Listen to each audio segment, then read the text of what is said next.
কবর আমাকে আপনাকে প্রতিদিন ডাকে আর বলে, কি ব্যাপার, তুমি আমাকে ভুলে গেলে?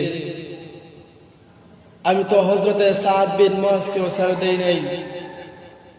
কত বড় বড় সাহাবা ইকরাম আমার এই ঘরের মধ্যে আসছে, আমি কাউকে ছেড়ে দেই নাই।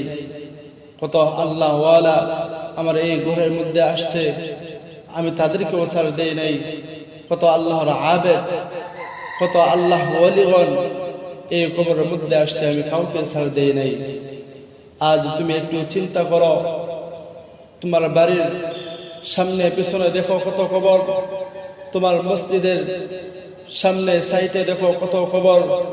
এই কবরের মধ্যে তোমার মা বাবা, তোমার দাদা দাদি, ভাই বেরাদর, আত্মীয় স্বজন, পাড়া প্রতিবেশী, কত স্বজনগণ এই কবরের মধ্যে শুয়ে আছে। তুমি একটু হেঁটে এসো, একটু চিন্তা করো, দেখো আমাকেও তো একদিন এই ঘরের মধ্যে আসতে হবে। আজ আমি কোন পথে চলতেছি?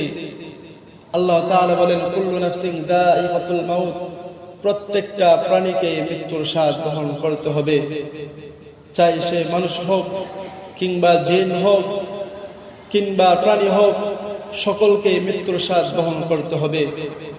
আজ আমি আর তুমি ফারিকুন ফিল জান্নাতি ওয়া ফারিকুন ফিস সাঈর, আল্লাহ তাআলা আমাকে তোমাকে দুইটা স্বাধীনতা দিয়েছে।